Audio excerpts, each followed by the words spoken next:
तो हाँ जी, इस जातक की ये जन्म कुंडली का चार्ट है। इनका नाम पवन है। इनकी जो कुंडली बनी है वो है मीन लगन की। राशि इनकी बनी है वृश्चिक राशि। अगर मैं इनकी कुंडली की बात करूं, ग्रह इनके देखो जी खराब भी हैं, ग्रह अच्छे भी हैं। खराब वैसे ग्रह इनके थोड़े से मुझे ज्यादा लगे हैं, अच्छे ग्रह कम है, खराब ग्रह ज्यादा हैं। ये पूरा मैं विस्तार से आपको अभी समझाऊंगा, लेकिन उससे पहले आपको मैं थोड़ी सी बेसिक जानकारी समझा देता हूँ, ताकि जो आपको मैं भविष्यवाणी बताने वाला हूँ वो आपको अच्छी तरह से समझ आ जाए। बेस की जानकारी ये है कि जो कुंडली होती है इसमें टोटल 12 ग्रह होते हैं, और 12 ग्रहों से कुछ ना कुछ देखा जाता है। जैसे कि यहाँ पे 12 ग्रह जो है यहाँ पे मैंने देखो जी लिख रखे हैं। मैं आपको फिर थोड़ा सा बता देता हूँ। ये जो एक लिखा है ये है इस जातक का पहला ग्रह, ये दूसरा ग्रह, ये तीसरा, चौथा, पांचवा, छठा, सातवां, आठवां, नौवां, दसवां, ग्यारहवां और ये 12वां ग्रह। ये जो मैंने 12 ग्रह लिखे हैं, इन 12 ग्रहों से कुछ ना कुछ देखा जाएगा। जैसे कि पहले ग्रह से देखा जाएगा इस जातक का शरीर कैसा होगा, इसकी हेल्थ कैसी होगी, स्वभाव कैसा, रंग रूप कैसा, पर्सनैलिटी कैसी, सर मस्तक कैसा। ये चीजें इस पहले ग्रह से देखेंगे। दूसरा ग्रह इसके है धन जोड़ने का ग्रह, कि ये धन जोड़ेगा कितना कितना इसका बैंक बैलेंस होगा। तीसरा ग्रह इसके छोटे भाई बहनों का है। चौथा ग्रह इसकी माता, मकान, वाहन। पांचवा ग्रह बच्चों का। छठा ग्रह शत्रु, रोग, कर्जा। सातवां ग्रह इसकी पत्नी का है। आठवें ग्रह से उम्र देखेंगे। नौवें ग्रह से भाग्य है। 10वां ग्रह है काम काज का। 11वां ग्रह है लाभ, और 12वें ग्रह से इसके खर्चे देखेंगे। तो आपने देखो जी दो बातें मेरी नोट कर लेनी है। पहली बात जो मैंने 12 ग्रह बोले हैं वो याद कर लो, और दूसरी बात इन 12 ग्रहों से क्या कुछ देखा जाएगा वो याद कर लो। और अब आप ये देखो कि आपने इनके बारे में देखना क्या है, वो आप घर देखो। जैसे कि आपका इनको लेके सवाल है, मान लो इसके बच्चों को लेके सवाल है कि इसके बच्चे कैसे होंगे। तो 12 ग्रहों में जो बच्चों का घर है वो है पांचवा घर। तो इसके बच्चों के लिए पांचवा घर देखना पड़ेगा। और पांचवें घर में लिखा है चार। चार है कर्क राशि। कर्क राशि का जो मालक है वो है ये चंद्रमा। तो इसके बच्चों के लिए हमें पांचवें घर के मालक चंद्रमा को देखना पड़ेगा। ऐसे ही अगर आपने इसके छोटे भाई बहनों के बारे में जानना है, इसके जो छोटे भाई बहन है, तो तीसरा घर देखा जाएगा। और तीसरे घर में दो लिखा है जो कि है वृष राशि, मालक है शुक्र। तो छोटे भाई बहनों के लिए हमें शुक्र को देखना पड़ेगा। तो मेरा कहने का मतलब ये है कि जो भी कुछ देखना होता है हमें कुंडली का वो घर देखना होता है।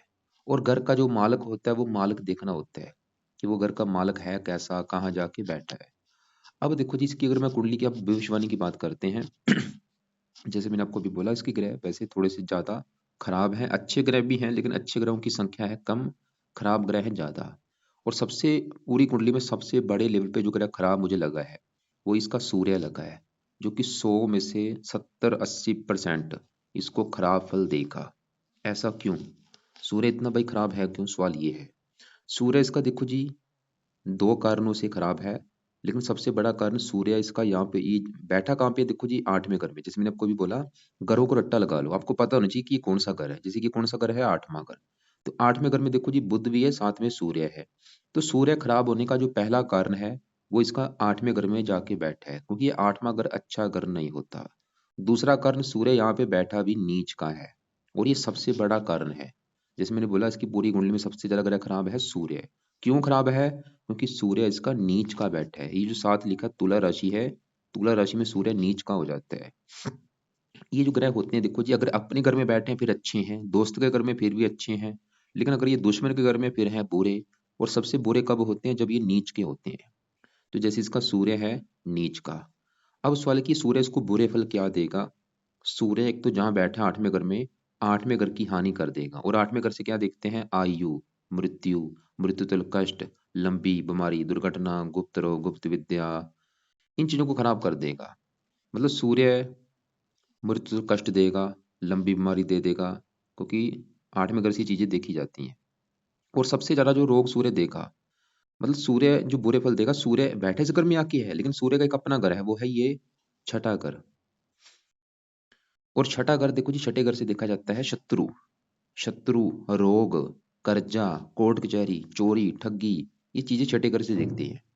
मैंने आपको भी बोला था, फार्मूला क्या समझाया है, कि घर का मालक देखना है। जो कुछ कुछ देखना वो घर देखो। जैसे छठा घर शत्रु, रोग, कर्जे का है, तो छठे घर में क्या लिखा है? 5, जो कि है सिंह राशि। मालक कौन बना? सूर्य है। अगर सूर्य अच्छा होता तो ये जातक रोगों से बचता, कर्जे से बचता, लेकिन सूर्य इसका बहुत बड़े लेवल पे खराब है, नीच का है। तो सूर्य छठे घर को लेकर दिक्कतें पैदा कर देगा। छठा घर रोग का है, सूर्य इसको रोगी बनाएगा। कौन सा रोग देगा? मतलब सूर्य की वजह से इसको रोग होंगे। कौन से रोग? जो सूर्य के रोग होते हैं। अब देखो जी, सूर्य के काफी रोग हैं, कम से कम 70-80 रोग सूर्य के हैं, लेकिन मैं ये नहीं बोलूंगा सभी रोग होंगे, लेकिन उनमें उनमें से कोई ना कोई रोग सूर्य का इसको होगा। जैसे सूर्य हृदय का कारक होता है, हृदय हार्ट अटैक के लक्षण हो गए, या और भी काफी सूर्य के रोग हैं। आंखों में कष्ट। और सूर्य छठ अगर शत्रु का है, इसके शत्रु बढ़ा देगा। छठ अगर कर्जे का, इसको कर्जदार बना देगा। छठ अगर ननिहाल का है, इसको ननिहाल को लेके बड़े लेवल पे दिक्कतें आएंगी, आप नोट कर लेना। जिसका जो ननिहाल पक्ष है, ननिहाल पक्ष को लेके दिक्कतें आती हैं। सूर्य जिन चीजों का कारक है, कारक किसका होता है? पिता का। इसको पिता संबंधी भी दिक्कतें आएंगी कोई ना कोई। क्या दिक्कतें आएंगी? या तो पिता से बनेगी नहीं, या पिता बीमार होगा, या पिता की सपोर्ट नहीं मिलेगी, मतलब पिता संबंधी कोई ना कोई दिक्कतें। सूर्य है सरकार का कारक, सरकारी काम में दिक्कतें। मान प्रतिष्ठा कारक है, मान प्रतिष्ठा में कमी। और भी काफी बुरे फल। सूरज 8वें घर में बैठा है तो 8वें घर की भी हानि कर देगा। जैसे मैंने बोला, मृत्युजल कष्ट देता है। मृत्युजल कष्ट हो गया, बीमार लंबी बीमारी हो गया, दुर्घटना हो गया। मतलब मैंने अभी सबसे पहले क्या बोला, इसका सूर्य खराब है। क्या खराब फल देगा? देखो जी, मैंने बोला है वो एक तो रोगी बनाएगा, क्योंकि रोग छठे घर का मालिक है, रोग का रोगी बनाएगा, शत्रु बढ़ाएगा, कर्जदार बनाएगा। ये जो बुरे फल मैंने बोले लिख के रख लेना। और भी वैसे काफी बुरे फल हैं, क्योंकि अभी सभी ग्रहों को मैं कवर करूंगा मोटा मोटा सा। तो मेन सवाल ये है कि ये सूर्य को जातक सही कैसे करे। और जैसे मैंने आपको बोला था, सूर्य इसको अच्छा फल भी जरूर देगा। वो है, इसकी 7वीं दृष्टि पड़ेगी दूसरे घर के ऊपर, जहां पे एक लिखा ये है मेष राशि, जो कि है सूर्य की उच्च राशि। वैसे दूसरे घर का अच्छा कर देगा। दूसरा घर धन का, फिर भी इसको धन देता रहेगा लाइफ में। अब सवाल है कि सूर्य के बुरे फलों को कम कैसे किया जाए। इसकी देखो जी, पीछे 5 लिखा है। ये पावर जितनी कम होगी, जीरो जिस इसको मतलब हमने बलहीन करना है, इसको शांत करना है। इसकी पावर कम करने के लिए सबसे पहला जो उपाय है, इस जातक को सूर्य का दान करना चाहिए। क्योंकि ये देखो जी, ये ग्रह होते हैं, कुछ होते हैं योगकर, कुछ होते हैं मार्केश। सूर्य है प्रबल मार्केश, और बैठ गया नीच का, ये बहुत बड़े के लेवल खराब है। मार्केश का मतलब मारने के काम करते हैं ये। तो सूर्य का पहला काम इस जातक ने दान करना है। और दान देखो जी, वैसे तो संडे को जरूर करे। हर संडे को सूर्य का दान करना ही करना है। लेकिन मैं बोलूंगा रोजाना भी कर ले। अगर रोजाना कर सकता है रोजाना करे। लेकिन अगर आपको लगता है कि रोजाना तो इसको टाइम नहीं लगेगा, तो हफ्ते में कम से कम 3-4 दिन सूर्य का दान जरूर किया करे। मतलब हफ्ते में 3-4 दिन दान करना है। कब करना है? सुबह के टाइम जब सूर्य निकलता है उसी समय दान करना है। क्या दान है? मैं आपको वीडियो लग से भेज दूंगा। तो पहला उपाय आपने लिख लिया कि सूर्य का दान इस जातक ने करना है, ताकि पावर कम हो। दूसरा उपाय, ये जातक सूर्य को जल दिया करे, और ये जल तो रोजाना देना है। और तीसरा उपाय, इसका एक पाठ है, वो है सूर्य कवच का पाठ, जो कि इस जातक ने सुबह के टाइम पढ़ना है। हरजाना पढ़ना है, चाहे सुन लिया करे। कवच क्या करेगा? इसके शरीर का कवच का काम करेगा, सूर्य के बुरे फलों को रोकेगा, मतलब ये बीमारियों से बचेगा, रोगों शत्रुओं से बचेगा। तो 3 उपाय देखो जी रोजाना करने हैं। सूर्य को दान भी देना है। सूर्य का दान चाहे तो वो अगर रोजाना नहीं दे सकता, हफ्ते में 3-4 दिन कर दिया करे। खासकर संडे को जरूर करना है। सूर्य को जल हो गया, सूर्य कवच का पाठ हो गया। तो अब देखो जी, हमने क्या देखा? हमने ये देखा कि सूर्य खराब है। और भी काफी चीजें हैं बताने वाली, लेकिन मैं जैसे मैंने बोला मोटा मोटा चीजें बताऊंगा आपको मैं। अब इस क्योंकि ये सूर्य खराब क्यों था? एक तो वो नीच का है, सबसे बड़ा कारण, ऊपर से 8वें घर में। अब इसका जो दूसरा घर है मुझे खराब लगा है, वो यहाँ पे चंद्रमा लगा है। क्यों? क्योंकि ये भी भाई नीच का बैठा है देखो। और कहाँ बैठा है? 9वें घर में। और 9वें घर से क्या देखा जाता है? भाग्य। अगर इस जातक का भाग्य देखना है कि जातक कितना भाग्यशाली होगा, इसका भाग्य साथ देगा या नहीं, कुंडली का 9वां घर देखना पड़ेगा। क्योंकि 9वें घर से देखते हैं भाग्य। और आपको मैंने फार्मूला क्या समझाया था कि घर का मालक देखना है। तो भाग्य देखने के लिए 9वां घर, और 9वें घर में लिखा है 8। 8 है वृश्चिक राशि, मालक बना ये मंगल। तो भाग्य देखा जाएगा मंगल से। और मंगल के अलावा 9वें घर में देखो जी, चंद्रमा भी बैठा है और शुक्र भी है। इन दोनों को भी देखना पड़ेगा इसका भाग्य देखने के लिए। तो अभी फिलहाल मैं पहले चंद्रमा की बात कर रहा हूँ। तो चंद्रमा यहाँ पे 9वें घर में, यहाँ पे जो 8 लिखा है, ये है वृश्चिक राशि, जो कि चंद्रमा की है नीच राशि। तो चंद्रमा अभी खराब इसलिए है क्योंकि वो नीच का बैठ चुका है। 100 में से 60-70% खराब फल देगा। क्या खराब फल देगा? एक तो जहां बैठे 9वें घर में, 9वें घर की हानि कर देगा। 9वें घर से भाग्य देखा जाता है। चंद्रमा इसके भाग्य की हानि कर देगा। इसका भाग्य साथ नहीं देगा। धर्म का भी होता ही है, ये जातक धर्म को नहीं मानेगा। और चंद्रमा जिन चीजों का कारक होता है, क्योंकि कारक चीजों को भी नुकसान पहुंचाते हैं जब ये नीच के होते हैं। चंद्रमा मन का कारक है, मानसिक चिंता। माता का कारक है, माता संबंधी दिक्कतें। और चंद्रमा जिस घर का मालक है, मालक किस घर का है? इस पांचवें घर का। और पांचवें घर से तीन चीजें देखी जाएंगी मेन। पांचवा घर है इस जातक की संतान का घर, किसकी संतान कैसी होगी। पांचवा घर इसकी पढ़ाई का है और इसकी बुद्धि का है। और पांचवें घर में देखो क्या लिखा है, चार, जो कि है कर्क राशि। मालक कौन बना, चंद्रमा, और वो नीच का है, क्या होगा चंद्रमा। संतान संबंधी इसको दिक्कतें पैदा करेगा कोई ना कोई। संतान संबंधी दिक्कतें का मतलब देखो जी, मुझे कन्फर्म नहीं है, लेकिन कोई ना कोई आएंगी।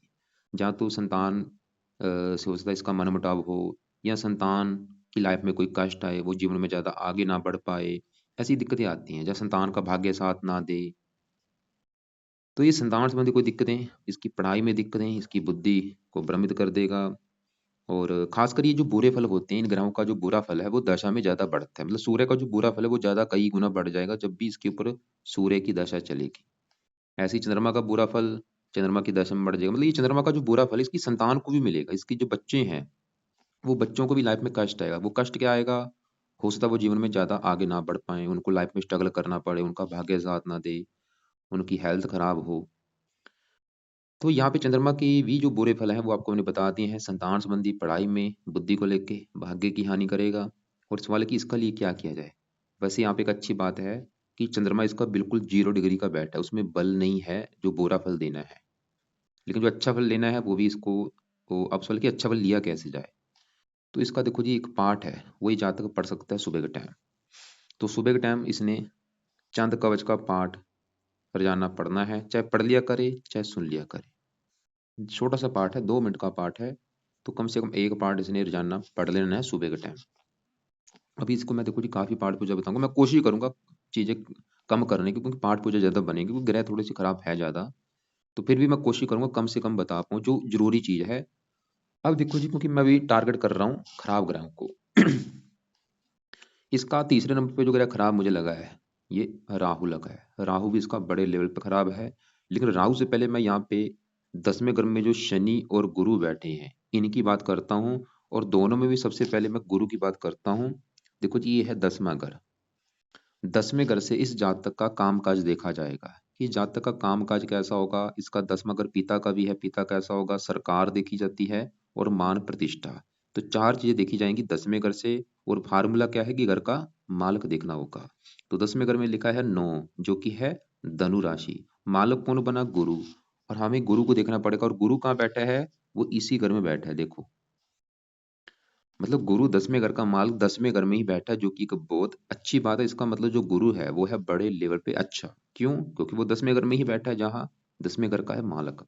तो गुरु 10वें घर का कर देगा अच्छा। 10वां घर किसका है, काम काज का। गुरु इसको काम काज का सुख देगा बहुत ही अच्छा। नौकरी कारोबार का सुख अच्छा है। कौन सा कारोबार, गुरु से जुड़ा ये कारोबार कर सकता है। जो भी गुरु के काम काज होते हैं उनसे जुड़ा कोई ये काम काज कर सकता है। 10वां घर पिता का, गुरु ये दिखा रहा है इसको पिता का सुख अच्छा मिलेगा। 10वां घर सरकार का है, सरकार का सुख अच्छा, मान प्रतिष्ठा अच्छी। इसके अलावा देखो जी, गुरु का एक और घर है इस कुंडली में। कौन सा घर है, ये पहला घर। और ये सबसे मेन घर होता है।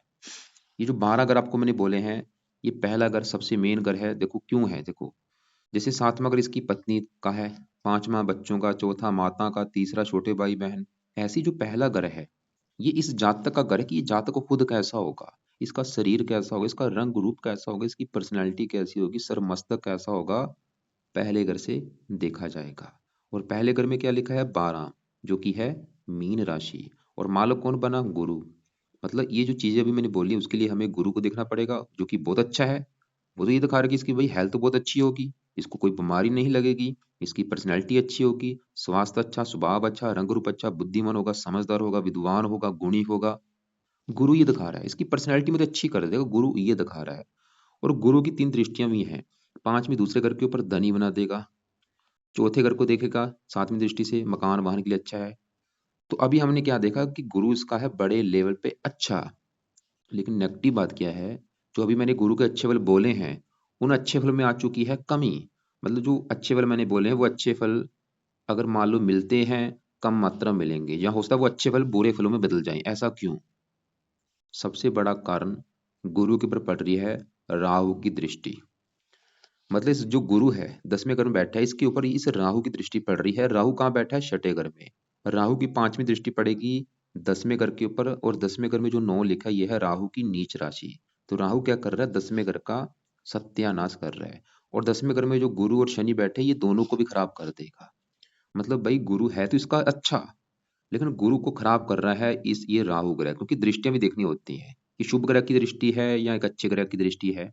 तो पापी ग्रह की दृष्टि गुरु के ऊपर पड़ रही है, तो गुरु के अभी जो मैंने अच्छे फल बोले हैं वो अच्छे फल जहाँ तो मिलेंगे नहीं, जहाँ मिलेंगे कम मात्रा में। जैसे कि मैंने क्या बोला था, गुरु इसकी हेल्थ अच्छी रखेगा, स्वभाव अच्छा, रंग रूप अच्छा, पर्सनैलिटी अच्छी, इसका काम काज अच्छा कर देगा। लेकिन राहु की दृष्टि पड़ने की वजह से गुरु के अच्छे फलों में कमी आ चुकी है। और देखो जी, अब सवाल है कि यहाँ पे गुरु के अच्छे फलों को लिया कैसे जाए, मतलब आप ऐसे क्या उपाय करें ताकि गुरु के अच्छे फल जातकों को मिल जाएं। और उपाय करने से फायदा क्या होगा, देखो अगर गुरु की जातक उपाय करता है, एक तो फायदा ये होगा इसके काम काज के लिए अच्छा है, इसकी हेल्थ के लिए बहुत अच्छा होगा, ये बीमारियों से बचेगा, रोगों से बचेगा, दुश्मनों से बचेगा, शत्रुओं से बचेगा। कई फायदे होंगे। सबसे बड़ा फायदा हेल्थ को लेके होगा, क्योंकि शरीर पहला, अगर शरीर है इसका, शरीर का मालिक गुरु है, तो इसको दो तीन मैं उपाय बताता हूँ। इनका देखो जी, इनके पीछे देखो नंबर लिख रखा है 6। तो इसकी हमने क्या करना है, पावर को बढ़ाना है। जितनी पावर बढ़ेगी उतनी अच्छे बल बढ़ेंगे। हमने इसको 15 करना है, 6 को 15 करना है। तो पावर बढ़ाने के लिए जातक को सबसे जो पहला और बेस्ट उपाय है वो है इसका पुखराज रत्न, इसको धारण करवाया जाए, पीला पुखराज। और अच्छी क्वालिटी का आपने लेना है, जहाँ से भी लेंगे वो लैब टेस्टेड होना चाहिए, अच्छी क्वालिटी का ओरिजिनल होना चाहिए। वो लेके आपने, जब ले लिया आपने, लेना है कितने, इसके वजन के बराबर। अगर इसका वेट है 80 किलो तो 8.25 रत्ती का ले लो, 90 किलो है तो 9.25 रत्ती का ले लो। और ले लिया उसको, फिर आपने क्या करना है, सोने में जड़वा लेना है। या फिर आप पंच धातु में, सोने में नहीं अगर जड़वा सकते तो पित्तल में जड़वा लेना। या सोने में नहीं जड़वा सकते तो पित्तल में जड़वा लेना। पित्तल में जड़वा के आपने इसको राइट हैंड की इस लंबी उंगली में धारण करवाना है। शुक्ल पक्ष के पहले बृहस्पतिवार को सुबह के टाइम धारण करना है, और सुबह 7:15 हो या 8:15 या 9:15 बजे। और धारण करने से पहले कच्चे दूध में या गंगा जल में एक बार धो के फिर ये रत्न को धारण करवाना है। और धारण करने से पहले एक मलाई गुरु का मंत्र जप कर लेगा कि आपका मैं रत्न धारण करने लगा। तो पहला पाए मैंने गुरु का क्या बोला है, ये जातक पुखराज रत्न धारण करें। दूसरा पाए पीले रंग के कपड़े ज्यादा यूज किया करें, काले कपड़े बंद कर दे पहनने, नीले कपड़े भी बंद कर दे। कभी कभार ये काले नीले कपड़े पहन सकता है, लेकिन बिल्कुल कम यूज किया करे। और पीले कपड़े ज्यादा से ज्यादा यूज करे। दिन में नहीं अगर पहन सकता, रात को सोते समय पीले कपड़े ज्यादा यूज करे, पीली वस्तुओं का ज्यादा यूज करना है।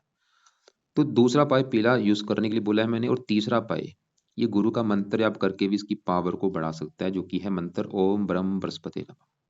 तो एक दो माला इसका भी सुबह के टाइम मंत्र कर सकता है, अगर इसका टाइम लगता है कर लिया करे, नहीं है अभी टाइम है, क्योंकि इसको दूसरे में जो मैंने मंत्र अभी बोलने हैं वो जरूरी है। गुरु का वही मंत्र चाहे रहने दे, बाद में कर लेगा, साल के बाद शुरू कर लेगा। लेकिन जो दो उपाय हैं, रतन और पीले कपड़े, वो जरूरी हैं। रतन धारण करने से सबसे बड़ा फायदा शरीर अच्छा रहेगा भाई, इसकी हेल्थ अच्छी रहेगी, कई फायदे होंगे, काम काज के लिए अच्छा है। अब देखो जी, हमने क्या देखा कि गुरु को खराब कर रहा है राहु। अब राहु की विस्तार से बात करते हैं। राहु इसका कहाँ बैठा है, कुंडली के छठे घर में। और छठा घर मैंने क्या बोला था, छठे घर से क्या देखा जाता है, शत्रु देखे जाते हैं, रोग देखा जाता है, कर्जा, कोर्ट कचहरी। तो राहु इसका अच्छा नहीं है, खराब है। क्यों खराब है, राहु एक तो छठे घर में, ऊपर से यहाँ पे बैठा है सूर्य के घर में। सूर्य इसका है अति दुश्मन, और सूर्य भी यहाँ पे नीच का बैठा है। इस घर का, छठे घर का मालिक सूर्य नीच का है। अगर सूर्य अच्छा होता फिर भी राहु इतना बुरा नहीं होना था, क्योंकि छठे घर का मालिक सूर्य भी नीच का चला गया। तो राहु क्या करेगा, राहु भी छठे घर को खराब कर देगा। छठा घर किसका, रोग का मालिक वो भी नीच का है, तो सूर्य राहु भी इसको रोगी करेगा। छठे घर में बैठ के राहु भी रोगी बनाता है, कोई भी बंदा हो चाहे। कौन सा रोग देता है, राहु के जो रोग होते हैं, राहु के देखो जी जो रोग हैं वो भयानक रोग होते हैं, लंबे रोग होते हैं जिनका निदान नहीं होता। और आपने जैसे बोला ना कैंसर का रोग है, ये राहु का रोग है। कैंसर जो होता है एक तो शनि से भी जुड़ा है और राहु से भी जुड़ा है। तो राहु यहाँ पे छठे घर में बैठा है, वो भी काफी चांस है राहु ने भी ये रोग दिया है छठे घर में, क्योंकि रोग के घर में बैठा है तो रोगी बना देगा। राहु के जो रोग हैं, छठा घर शत्रु का शत्रु बढ़ाता है, कर्जदार बनाता है। और राहु की तीन दृष्टियां, पांचवी पड़ेगी 10वें घर के ऊपर, नीच राशि, काम काज में दिक्कतें। और राहु यहाँ पे गुरु को खराब कर रहा है, शनि को भी खराब कर रही है राहु। शनि इस कुंडली में 11वें घर का मालक है, लाभ का, लाभ में कमी, इच्छाएं पूरी में कमी। 11वां अगर बड़े भाई बहनों का, अगर इसके बड़े भाई बहन हो उनको लेकर दिक्कतें परेशानियां। राहु 7वीं दृष्टि बाहर में खर्चे बढ़ा देगा, दूसरे घर को धन की हानि। मतलब राहु का सही होना भी बहुत जरूरी है। तो राहु के लिए सबसे पहला जो मेन उपाय है वो है इसकी पावर कम की जाए। 19 डिग्री को हमने करना है 0, इसको शांत करना है। तो राहु का जो पहला उपाय है वो है इस जातक ने राहु का करना है दान। और ये दान देखो जी, जहाँ तो रोजाना कर दिया करे, अगर रोजाना करता है अच्छी बात है, नहीं तो हफ्ते में 3-4 दिन जरूर किया करे, या खाली शनिवार को राहु का दान जरूर करे। क्या दान है आपको मैं वीडियो लग से भेज दूंगा। दूसरा उपाय इस जातक ने जो करना है वो है राहु कवच का पाठ रात को पढ़ा करे। तो राहु का दान हो गया, राहु कवच का पाठ हो गया। कवच का पाठ पढ़ने में 2 मिनट लगते हैं, तो रात को ये पाठ जरूर पढ़ना है। नहीं पढ़ना आता ऑडियो लगा के सुन लिया करे। अब हमने यहाँ पे देखो जी क्या देखा कि इसका जो राहु है वो 10वें घर में बैठे गुरु को भी खराब कर रहा है, 10वें घर की भी हानि कर रहा है, और यहाँ पे 10वें घर में जो शनि बैठा है शनि को भी खराब कर रहा है। और शनि इस कुंडली के 11वें घर का है मालक। 11वें घर से लाभ, इच्छा पूर्ति, बड़े भाई बहन। और 11वें घर में 10 लिखा है जो कि है मकर राशि, मालक शनि है। शनि फिलहाल तो अच्छा था क्योंकि उसकी 3 दृष्टियां, तीसरी यहाँ पे अपने घर के ऊपर, 7वीं यहाँ पे मित्र राशि है, 10वीं यहाँ पे मित्र राशि है। वैसे शत्रु राशि में बैठे, लेकिन इसी घर में गुरु था। लेकिन शनि भी पीड़ित हो चुका है, राहु से पीड़ित है, तो शनि की वजह से भी इसको दिक्कतें आएंगी। मतलब शनि जिस घर का मालक है 11वें घर का, आमदन को लेकर के दिक्कतें आती हैं, कामों में प्रॉपर लाभ नहीं मिलता। तो शनि के भी, क्योंकि देखो जी यहाँ पे फिर आपको आपके मन में आएगा भाई इतने उपाय कैसे किए जाएंगे। मैं अभी पहले उपाय मेन मेन बता रहा हूँ, फिर उसको भी मैं कम करूंगा। तो शनि के भी 1-2 उपाय हैं। पहला उपाय ये जातक शनि मंदिर में माथा टेकने जा सकता है, क्योंकि जैसे मैंने बोला जो कैंसर है भाई, शनि राहु दोनों से जुड़ी है। अगर वो कैंसर को सही करना है बिल्कुल, तो शनि का ये उपाय जरूर करे। क्या उपाय है? शनि चालीसा का पाठ रात के समय पढ़ लिया करे। क्योंकि अभी जो उपाय बता रहा हूँ, कुछ उपाय हैं सुबह के टाइम, कुछ रात के समय, ताकि इसको आसानी रहे। तो जैसे मैंने राहु कवच का पाठ बोला है, उसी समय इसने शनि चालीसा का पाठ पढ़ना है रात के समय। ये भी छोटा सा पाठ है, चाहे पढ़ ले कर ले, चाहे सुन लिया करे। और शनि मंदिर में जाना है हर शनिवार को, और वहां पे कुछ दान करके आना है शनि का। जैसे तेल का दान कर दिया, काली उड़द की दाल का दान कर दिया, कौओं को रोटी डाला करे। तो शनि के जो दान है वो भी आपको मैं वीडियो अलग से भेज दूंगा। तो शनि के 2-3 उपाय हैं। एक तो शनि मंदिर में जाना है हर शनिवार को, और वो दूसरा शनि चालीसा का पाठ पढ़ना है। क्योंकि देखो जी ये जरूरी है, क्योंकि जैसे आपने बोला एक तो जो कैंसर वाला रोग है वो भी शनि की वजह से है, और उसके ऊपर एक दया भी चली हुई है। ये दया किसकी होती है? शनि की होती है। 2.5 साल की है, पिछला 1 साल हो चुका है, और अभी भी 1.5 साल की पड़ी है। और आप चाहे नोट कर भी लेना कि जब से चली है भाई दिक्कत इसको आ रही होंगी। तो शनि के मंदिर जाया करे, वहां पे भी जाके प्रार्थना करे कि आपकी जो दिक्कत है वो दूर हो, कैंसर रोग दूर हो, और आपकी हेल्थ अच्छी हो, और आपका काम धंधा अच्छा चले। और शनि चालीसा का पाठ शनिवार से शुरू करके जाना, इसने पढ़ना है। चाहे एक पाठ पढ़े चाहे 2 पढ़े, कम से कम एक पाठ जरूर पढ़ना है। और शनि का दान भी जरूर करना है। दान शनिवार को जरूर किया करे। दान की वीडियो आपको मैं भेज दूंगा। और आपको देखो जी मैंने सबसे पहले ये बोल दिया था कि भाई इसके ग्रह, अच्छे ग्रहों की संख्या है कम, खराब ग्रहों की संख्या है ज्यादा। अब इसके यहाँ पे बात करते हैं, मंगल की बात कर ले तो मंगल फिलहाल इसका अच्छा है। मंगल बैठा है चौथे घर में, और चौथा घर है इसकी माता, मकान, वाहन, भूमि, जमीन, जायदाद का घर। मंगल देखो जी चौथे घर में बैठा है, लेकिन मंगल के इस कुंडली में अपने 2 घर हैं। एक तो इस दूसरे घर का मालक है जहाँ पे 1 लिखा है, जो कि दूसरा घर है धन जोड़ने का घर। और मंगल इस घर का मालक है 9वें घर का, जहाँ पे ये चंद्रमा और शुक्र बैठे हैं, जो कि मैंने बोला था 9वें घर से भाग्य देखा जाएगा। और आपको मैंने बोला था भाग्य देखने के लिए 3 ग्रह देखने पड़ेंगे। हमने 9वें घर में चंद्रमा को देखा, वो तो इस घर की कर रहा है हानि। लेकिन 9वें घर का जो मालिक मंगल है वो फिर भी अच्छा है। वो फिर भी ये दिखा रहा है कि भाग्यवंशी इसको मकान वन का सुख मिलेगा। भाग्य, क्योंकि धन का भी मालक है, भाग्यवंशी धन मिलेगा। और मंगल की 3 दृष्टियां हैं, चौथी यहाँ पे, 7वीं 10वें घर के ऊपर, यहाँ पे मित्र राशि है, और 8वीं पड़ेगी 11वें घर के ऊपर। और अभी जैसे मैंने बोला 11वें घर का जो मालिक शनि वो तो खराब है, लेकिन मंगल फिर भी 11वें घर को देख रहा है, 11वें घर का करेगा अच्छा, क्योंकि उसकी है उच्च राशि। वो लाभ के लिए अच्छा है, आमदन के लिए अच्छा है, और भाई के लिए अच्छा है, क्योंकि भाई का भी कारक है मंगल। तो मंगल फिर भी इसका अच्छा है, योग कारक है। कुछ देखो जी जो योग कारक ग्रह होते हैं वो फिर भी तकरीबन अच्छे होते हैं। जैसे मंगल योग कारक है, गुरु योग कारक है। अब इसके यहाँ पे बुध की बात करते हैं। जो ये जो ग्रह होते हैं इनका ज्यादा असर जो होता है इनकी दशा में आता है। और अभी इसके ऊपर जो दशा अभी सबसे बड़ी जो चली हुई है वो है शुक्र ग्रह की, जो कि 2007 से चली हुई है, और ये 27 में खत्म होगी। और शुक्र इस कुंडली में है मार्केश। शुक्र है इस कुंडली के 8वें घर का मालिक, जहाँ पे ये 7 लिखा है, तुला राशि। और 8वें घर से देखो जी अच्छी चीजें नहीं होती। जैसे मैंने बोला 8वें घर से क्या देखते हैं, मृत्यु जल कष्ट, लंबी बीमारी, दुर्घटना, गुप्त रोग। ये मार्केश की दशा चली हुई है और बैठा है 9वें घर में, भाग्य की हानि करेगा। सवाल है कि शुक्र अच्छा है या बुरा है। ये अच्छे बल भी देगा बुरे बल भी। अच्छे बल ये देगा 7वीं दृष्टि से तीसरे घर को देखे, जो कि इसका अपना घर है। वैसे तीसरे घर का अच्छा कर देगा, तीसरे घर से जो भी चीज देखी जाएंगी। तीसरा घर है छोटे भाई बहनों का, चंद्रमा भी इस घर को दिख रहा है। छोटे भाई बहनों के रिगार्डिंग इसकी कुंडली बहुत अच्छी है, क्योंकि तीसरे घर के ऊपर शुक्र की दृष्टि है और शुक्र का घर है अपना, और इस घर के ऊपर चंद्रमा की दृष्टि है और चंद्रमा की है उच्च राशि। तो छोटे भाई बहनों को सुख अच्छा, ये मेहनती होगा, साहसी होगा, उद्यमी होगा जातक। लेकिन शुक्र थोड़ा सा भाग्य की हानि करेगा और हेल्थ खराब करेगा, क्योंकि मार्किश है, 8वें घर का मालक है। और दूसरी चल रही है बुध की अंतर्दशा, और बुध इसका यहाँ पे बैठा है 8वें घर में, और बुध है 7वें घर का मालक। पत्नी संबंधी दिक्कतें पैदा कर देगा, बुध भी हेल्थ खराब करेगा। तो भाई ग्रह ज्यादा खराब है, तो उपाय तो करने पड़ेंगे। मैं मेन अभी उपाय बताता हूँ कि क्या क्या उपाय जरूरी है। तो सबसे पहले तो देखो जी, जो एक तो मैंने बोला है सूर्य की बात करें, क्योंकि वो तो सबसे जरूरी है। तो सूर्य का दान हो गया, हर संडे को कर दिया करे। जाना नहीं टाइम लगता तो संडे को जरूर किया करे, या हफ्ते में 3-4 दिन कर दिया करे। सूर्य को जल देना है। सूर्य कवच का पाठ सुबह के टाइम पढ़ना ही पढ़ना है। तो ये तो 3 पाठ जरूरी है काम। और सूर्य कवच का पाठ सुबह के टाइम पढ़ना है। और चंद कवच का भी मैंने पाठ बोला था, वो चाहे अवॉइड कर दे। राहु का दान करना है, हर शनिवार को कर दिया करे, चाहे रोजाना कर ले या हफ्ते में 3-4 दिन जरूर किया करे। दान क्या है मैं आपको वीडियो लग से एक भेज दूंगा। और राहु कवच का पाठ रोजाना रात के समय पढ़ना ही पढ़ना है भाई, जरूरी है।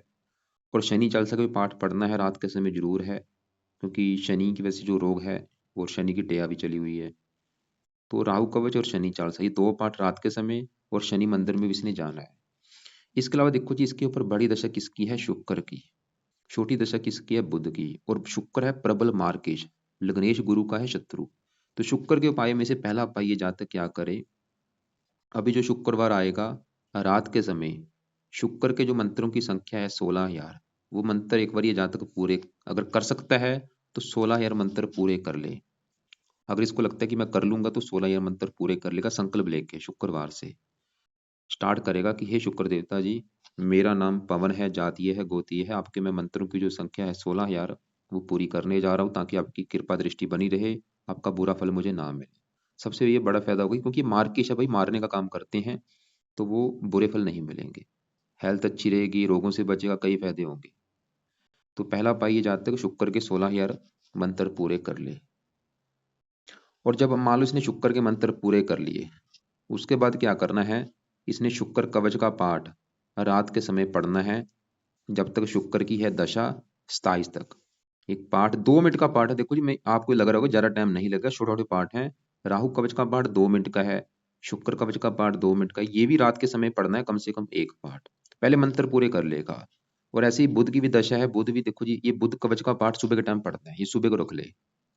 तो बुध कवच का पाठ सुबह के टाइम पढ़ना है। कब तक पढ़ना है बुध की, जब तक दशा है जनवरी 26 तक।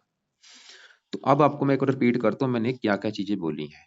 एक तो मैंने रत्न बोला है, पुखराज धारण करने के लिए पीले कपड़े ज्यादा यूज करने हैं। काले कपड़े बिल्कुल बंद कर दे, कभी कभार पहन सकता है, नीले भी बंद कर दे।